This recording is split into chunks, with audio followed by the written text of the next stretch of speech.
simplicity is incredibly complex when you peek behind the curtain. To the employee, all they see is a clean screen with the shifts that they're eligible to pick up based upon their jobs that they're trained in. If a shift is cut, automatically, now they can pick up another shift while still ensuring that there's guardrails and that they're not, electing themselves into a situation where they're working 60 hours a week. Welcome to a new episode of the What Works podcast series.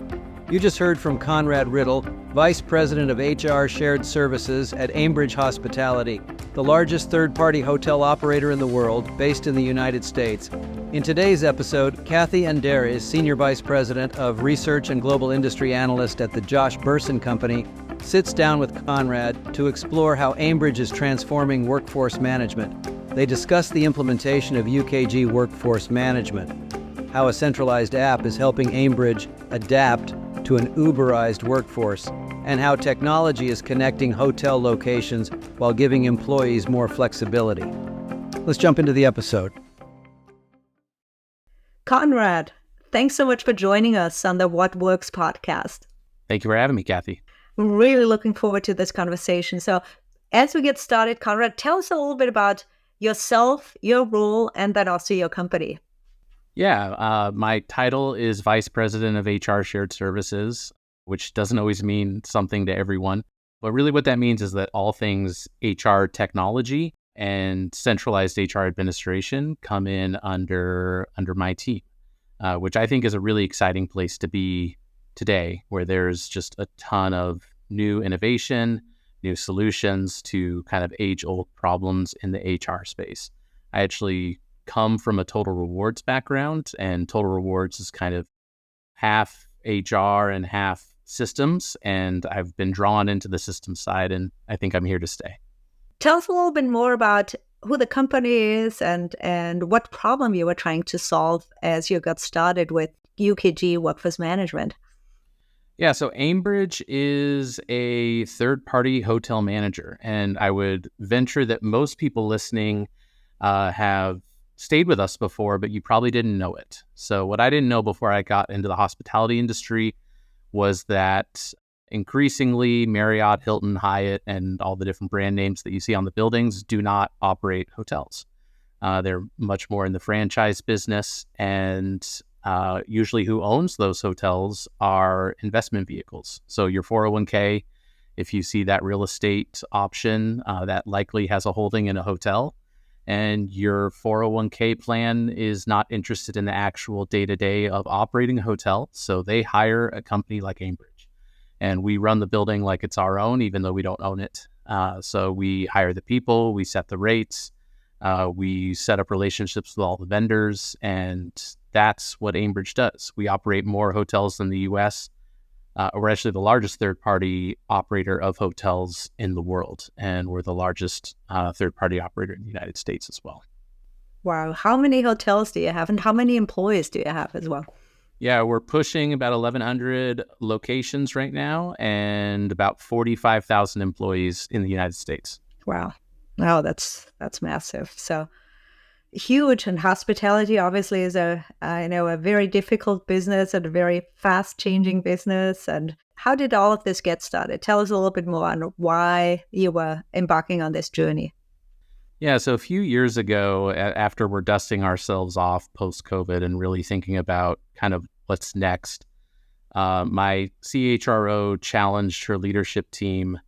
You look out at the landscape and you see more and more jobs going the way of the Uber model, where you don't have to apply to a formal job and agree to a weekly schedule on an ongoing basis. You can instead get signed up and you set the days you want to drive, and you decide that, or you go to Amazon and decide which days you want to deliver packages. So that's on one end of the spectrum. On the other end of the spectrum is where we were at that time. We, were there, hospitality, very old business model, things that have been entrenched and done a certain way for decades and decades. And her push to us was, how do we compete with this Uberized workforce? How do we give some power back to employees? And that set us down the path of where we got to today with utilizing UKG Workforce Management. Wow. So Uberizing the workforce, giving more flexibility to jobs and to people and helping people kind of create their own schedule and work at their own time. And sounds fascinating. And of course, challenging, right? For an industry that's as old and as ingrained, I think, in a lot of ways as hospitality. So how did you get started? What did you do first? How did you first come to the conclusion even to that you needed a tool for that? Tell us more about that, kind of the origin story. Yeah, interestingly enough, it was the UKG merger, and we were longtime Ultimate Software customers. And when UKG Ultimate and Kronos merged together, then all of a sudden we had access to a Kronos tool. And we knew Kronos by name as kind of some of the best-in-class workforce management tools that are out there. So we became very interested in making a change. Coincidentally, at the same time, we were with a timekeeper that Ultimate Software had that they had declared was going to be phased out over the coming years. So it was time for a change anyway. And we saw an opportunity moving to UKG Workforce Management to try and coordinate some of these different activities between properties. Wow. So how does it work? How does the UKG Workforce Management work? Tell me a little bit about how it works from an employee perspective, maybe from a manager perspective as well. Yeah, so from an employee's perspective, what we now have and did not have before is a centralized app where the employee can go to one place and see their time card, see their schedule of what's upcoming, and then also has self-service options to be able to manage their schedule. So if I'm an employee and I've been scheduled on Thursday, but I now have a personal conflict and I can't work Thursday at all, I can put that shift up and hope that another member of my team claims it. Or maybe I have the morning shift and I no longer can work the morning, but I would still like to not lose those hours and that paycheck. So I'm going to try and trade with somebody who's working the evening shift, and I can see who has those evening shifts and propose a shift trade to that employee all through the app. So whereas before, managers were kind of the center point of all of these requests, and it had to go through them so that they could go manually update a schedule, which was probably a piece of paper on the wall. Now employees can self-serve all of these requests. They go under the manager's nose for approval, not unlike you might be used to with a PTO request. And then it automatically updates the schedule in all places for everyone to see. What the manager sees, besides those approvals coming across their desk, is they see a difference between the amount of labor they might need and the amount of labor that they have scheduled on the schedule. That's a big deal, I think, in hospitality, as far as I understand, because usually it's like one property is kind of the whole universe, right? It's almost like its own company, but now you get the power of having all these properties and all these employees working together. Yeah, hospitality historically has been very siloed. We talk about general managers at a hotel that they're the CEO of their own small business there. How has it been for employees to embrace that? Have they liked it? How easy is it for them? What's the feedback?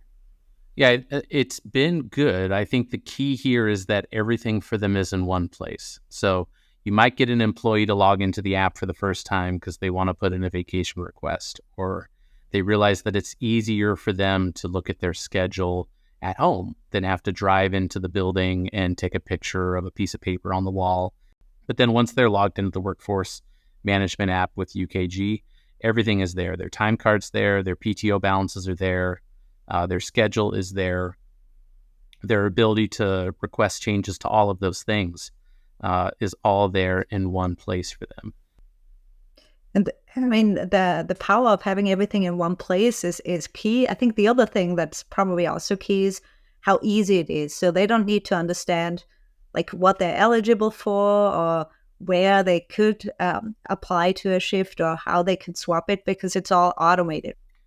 That's totally right. I have a saying that I think applies to many different scenarios, that simplicity is incredibly complex when you peek behind the curtain. So to the employee, all they see is a clean screen with the shifts that they're eligible to pick up based upon their jobs that they're trained in, what's nearby. So for example, your San Diego employee is not going to see shifts in LA because nobody's driving from San Diego to Los Angeles for a shift.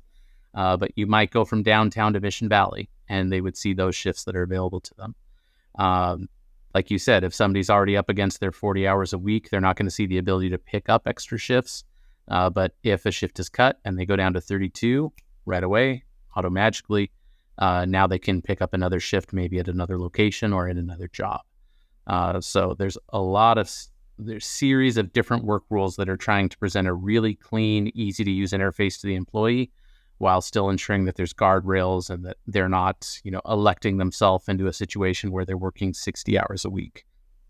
What about the managers? Did it make their life easier? Has it been? Because if they had before, you said before, they would stick something schedule on the wall, right? It would be all manual.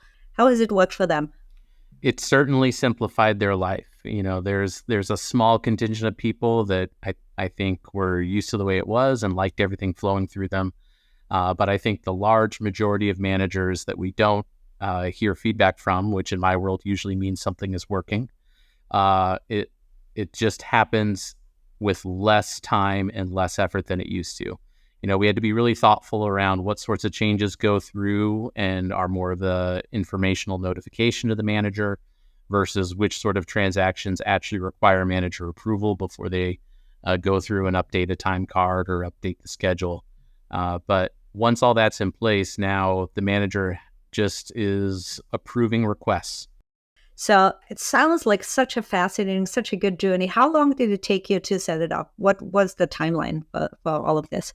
It took us about 3 months to get the entire organization on the platform. And I would say another 6 months before it really gelled into place. Right now, we're a little over 18 months in. With an organization our size, we had a realization with this project that it's just too big to big bang the entire organization all at once. So we broke ourselves into about 5 different groups, depending upon complexity and different business requirements, and then took us through in different waves. Even though it would be simpler to just rip the Band-Aid, at the end of the day, me and my team are only resourced to a certain level, and we can't support 1,100 properties all at once. Whereas if you say, 5 different waves of 200 properties, that starts to feel, it's still overwhelming actually to say it out loud, but it feels a little more realistic than 1,100 all at once. So what's been easy, if anything, on this, and what's been hard? Easy has been getting the employees to see the value of it. I mentioned earlier that when you hit a certain tipping point on property, then they started showing each other. We would see certain properties where employees had figured out how to use the tool, and then it just took off on its own. What's been hard has been the amount of change that happened all at once. I mentioned it was 6 months to implement and probably another 6 months to really gel. It is a massive undertaking. Now, for Aimbridge Hospitality, we didn't have a workforce management tool prior to this. We had a timekeeping tool. We had a separate kind of labor standards scheduling tool that only some properties were using. So it was a huge amount of change that we brought into the system all at once. It's been an interesting experience. I bet, but you made it work. So congrats to you. What are some lessons learned that you would share with others who are embarking on this journey? One thing we've had to double back on a few times is where we didn't leave ourselves enough flexibility in the solution, that we built something that was just too rigid. So when managers in the operation would come back to us and say, "This is great, can it also do this?" We'd say, "Yes, but we need to go rebuild something from the ground up to make it do that." So if I had it to do over again, I wish I had left a little bit more flexibility in some areas so that we could be a little more flexible as we went along.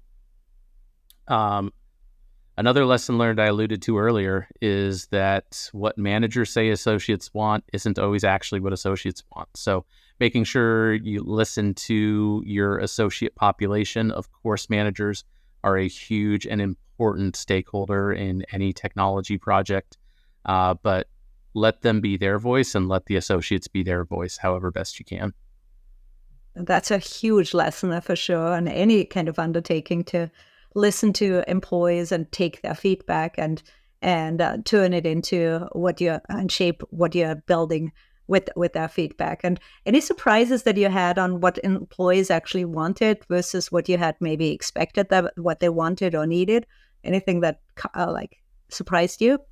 Yeah, a specific example is, and this was a huge cultural change in hospitality. We still have time clocks on the wall, but we also, through the same mobile app, rolled out the ability for them to mobile punch. And the amount of rotten tomatoes that got thrown at us by managers when we said we're going to let associates punch on their phones. Now, it's geofenced. All the controls that exist were put in place to ensure that there's not fraudulent punching. Managers thought it would be the end of the world. It is now our most popular punch methodology. We collect more punches through mobile punching than we do through our time clocks today. So a year and a half ago, people were saying, you're inviting the end times, and here we are today, and it's where most of our punches come through. That's a great story and a great example. I can imagine that employees and associates, especially the younger generation, but anybody really is really looking to organizations to use technology and tools and mobile apps, because they do it in their personal life too, right? They use the phone for everything. So why wouldn't they want to use it in the work life too? So I think at a certain point, it's table stakes. If you sit back and say, we're going to do it the old way, at a certain point, you write yourself off to extinction. So not that everyone's going to adopt it. We still, when I say most, and it's the largest amount of punches, it's still like 53%. So 47% of people are doing it the old way. But, we went from 0 to 53 really quickly. What benefits have you accomplished? What outcomes have you accomplished in different areas through doing all of this? Yeah, so we've seen about a third of our employees have, at this point, worked a shift that's not at their primary location or in a primary job. So I don't want to paint a picture that everyone's doing this all of the time, but getting a third of the workforce to do anything is still a really big accomplishment. We pushed the use case and the definitions of the shift marketplace and workforce management, I think, to a new level, introducing some of the controls and the flexibility around interlocation. And that actually caused us to win an innovation award from UKG last year, which is great. But the other thing that gets me most excited is that my own business development team, when they're talking to new prospective customers, this is one of the top things that they're most interested in. Labor is the largest expense line in any hotel. We're just a business that runs on labor.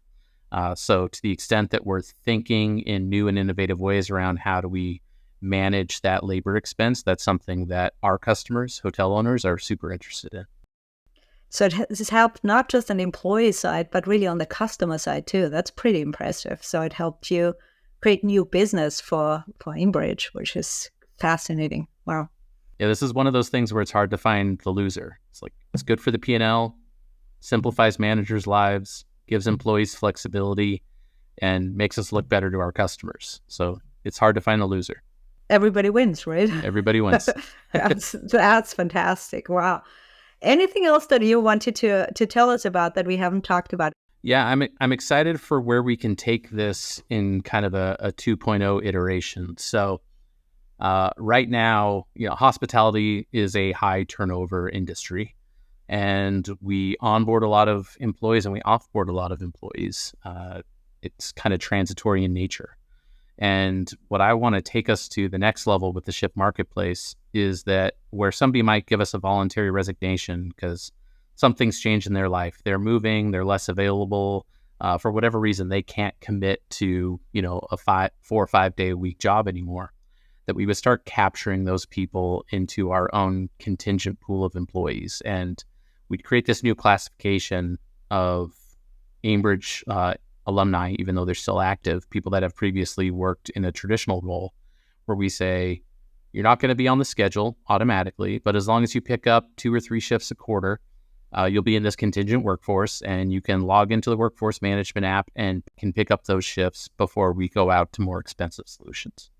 As you said, it's a win-win-win for everybody. And I think very applicable too in other industries too. I know hospitality obviously has this challenge, but many other industries, from retail to maybe healthcare to other shift-based manufacturing, whatever you have, right?